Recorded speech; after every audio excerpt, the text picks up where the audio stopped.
हम फूल सितारे हैं, हम बच्चे प्यारे हैं, हम सुनने को आए हैं अनसुनी कहानी को। हैरान हमें कर दे चाहे वो पुरानी हो, कार्टून कहानी के किरदार न्यारे हो। सब फूल सितारे हो, हम फूल सितारे हैं, हम बच्चे प्यारे हैं।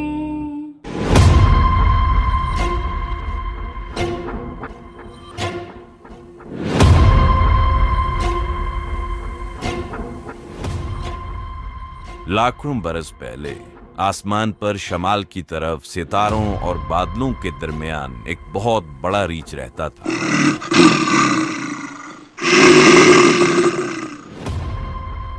यह आसमानी रीछ बड़ा ही शरीर था। दिन भर तो पड़ा सोता रहता, लेकिन शाम के वक्त जब नन्हे मुन्ने सितारे रोशन होने लगते तो ये भी उठ बैठता और सितारों के साथ शरारतें करने लगता। रीछ ने सितारों को अपने खिलौने बना रखा था। वो रोज आसमान के सितारों की तरतीब बदल देता, यहाँ का सितारा वहां और वहां का यहाँ कर देता।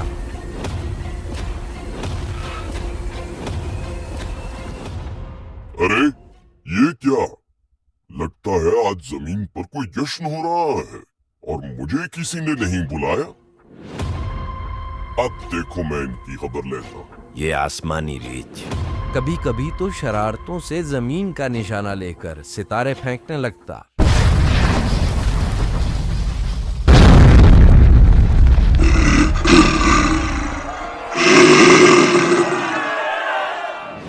रीछ की शरारतों से जमीन वाले ही नहीं बल्कि आसमान वाले भी तंग थे।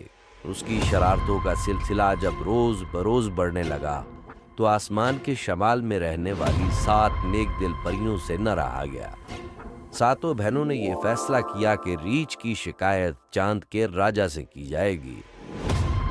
ये सातों बहनें एक दिन चांद के राजा के दरबार में गईं और रीछ की बदतमीजियों का जिक्र करने लगीं। चांद राजा, आसमानी रीछ की शरारतें रोज बढ़ रही हैं। उसने तो तारों को अपने खिलौने समझ लिया है। बिल्कुल, वो रोज बहुत से सितारे जमीन पर फेंक देता है। अगर उससे न रोका गया तो आसमान के सितारे कम हो जाएंगे और अंधेरा पूरी कायनात पर छा जाएगा। चांद राजा ने जब ये बातें सुनी तो फिक्रमंद हो गया। गहरे अंधेरे का खौफनाक बादशाह सदियों से उजाले को खत्म कर देने की साजिशें कर रहा था। ये चांद और नन्हे सितारे ही थे जिन्होंने रात में हमेशा आसमान को रोशन करके गहरे अंधेरे के बादशाह को कभी कामयाब नहीं होने दिया था। रीछ की शरारतों की वजह से आसमान पर सितारे कम पड़ जाने का खदशा पैदा हो गया था। चांद राजा ने परियों की सारी बात सुनी और कुछ देर सोचकर बोला, अच्छा, मैं उस नामाकुल की खूब मुरम्मत करूंगा, तुम फिक्र मत करो। ये सुनकर सातों सितारा बहनें खुश हो गईं और चांद राजा का शुक्रिया अदा करके वापस चली गईं। दूसरे दिन चांद राजा ने रीछ को अपने दरबार में बुलाकर खूब डांटा और कहा, अगर तुमने ज्यादा शरारतें की तो तुमको आसमानी बस्ती से निकाल दिया जाएगा। क्या तुम्हें मालूम नहीं कि आसमान पर ये नन्हे मुन्ने सितारे ही रात में घोर अंधेरे के बादशाह की फौज के सामने हमारा वाहिद दिफा है और जमीन पर इन्हीं की मदद से इंसान और उसके जहाज अपना अपना रास्ता देखते हैं और बगैर भटके अपनी मंजिल पे पहुंचते हैं। मगर तुम रोज खेल कूद में सारा निजाम दरम बरम करके रख देते हो। तुम्हें ये भी मालूम नहीं कि जब ये सितारे जमीन पर गिरते हैं तो दुनिया में आफत बर्पा हो जाती है। रीछ ने राजा की बात इस कान से सुनी और उस कान से निकाल दी।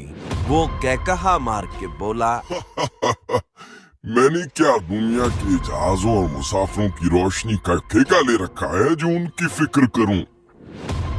ये कहकर रीछ चला गया। उसके जाने के बाद चांद राजा ने बहुत देर तक सोचा कि इस शैतान को किस तरह काबू में लाया जाए। आखिर उसे शेर के सर वाले ऑरियन से मदद लेने का ख्याल आया। ऑरियन दरअसल एक ताकतवर सितारे का नाम था जो उस जमाने में बहुत अच्छा शिकारी समझा जाता था। उसकी ताकत की वजह से उसे देव कहते थे। जब वो शिकार पर निकलता तो अपने ऊपर शेर की खाल पहन लेता, जिससे उसकी हैबत दूसरों पर तारी हो जाती। चांद के राजा ने अगले ही दिन ऑरियन को बुला भेजा। उसके आने पर बड़ी देर तक दोनों में कानाफूसी होती रही। आखिर दोनों ने रीछ को काबू करने का फैसला कर लिया। ये तो बहुत खतरनाक बात है। शैतान रीछ सितारे बुझाकर हम सबको गहरे अंधेरे में धकेल देना चाहता है। उसकी आज रात ही खबर लेनी पड़ेगी। रात गए ऑरियन देव ने शेर की खाल पहनी और रीछ के गार की तरफ चल निकला। रीछ हर रात की तरह सितारों के साथ छेड़छाड़ कर रहा था। ये मंजर देखकर ऑरियन को बहुत ही गुस्सा आ गया। वो शेर की सी गरजदार आवाज में धाड़ा और रीछ को ललकारते हुए बोला, ए शैतान रीछ, तू आसमान पे रहने के काबिल नहीं। आज मैं आसमान को तेरी शरारतों से हमेशा के लिए महफूज करके रहूंगा। रीछ ने जब शेर के रूप में ऑरियन देव को गुस्से से अपनी जाने बातें देखा तो उसके औसान खता हो गए। वो नन्हे मुन्ने सितारों को वहीं छोड़कर अपनी जान बचाने के लिए भागा। वो बहुत दूर तक भागता चला गया, लेकिन ऑरियन ने उसका पीछा न छोड़ा। बड़ी मुश्किल से उस शैतान रीछ को दूधिया कहकशां के आखिरी किनारे से पकड़ा। दोनों में बड़ी देर तक जंग हुई, लेकिन ताकतवर ऑरियन ने रीछ को जंजीरों में जकड़ लिया।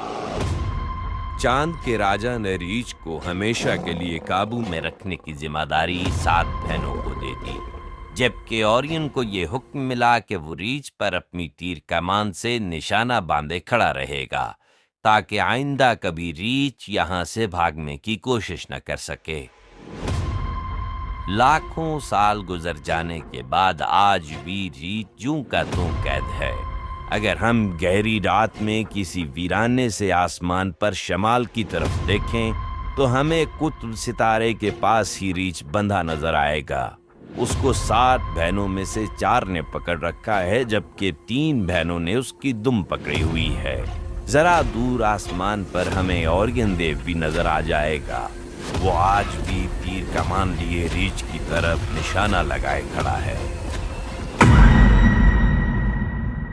कहते हैं दूर कहीं तारीख खलाओं के नामालूम कोने में अंधेरों का बादशाह रीछ के पकड़े जाने पर आज भी अफसोस से हाथ मल रहा है और कायनात की सब रोशनियां बुझा देने की तरकीबें सोच रहा है। हम फूल सितारे हैं, हम बच्चे प्यारे हैं, हम सुनने को आए हैं अनसुनी कहानी को। और फिर खुदा जाने से आ बादल कहां से आए और आसमान मुकम्मल तौर पर छुप गया।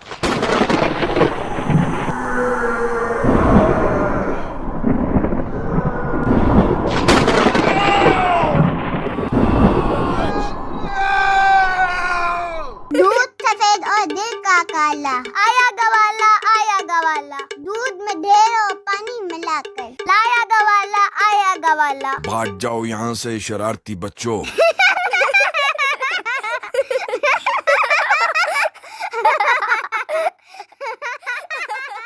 शिकारी ने अपनी बंदूक सीधी की और खुशी से कहने लगा, अरे वाह, मेरी तो लॉटरी निकल आई।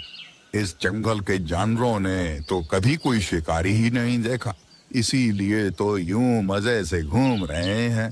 अब मजा आएगा शिकार का। एक रोज बादशाह हस्बे मामूल अपने तख्त पर उकताहट में बैठा था कि महल के दरवाजे पर एक शख्स नमूदार हुआ और दरबानों से कहने लगा, महल में खबर करो कि सीसा बादशाह के सामने अपना इजाद किया हुआ खेल पेश करना चाहता है। दरबानों ने उसे अपने इरादे से बाज रखना चाहा, लेकिन वो किसी सूरत न माना। अरे भाई, क्यों अपनी जान के पीछे हाथ धो के पड़े हो? यहाँ से उल्टे कदमों लौट जाओ। बादशाह को खेल पसंद ना आया तो कैद खाने में पड़े सड़ते रहोगे। हम फूल सितारे हैं, हम बच्चे प्यारे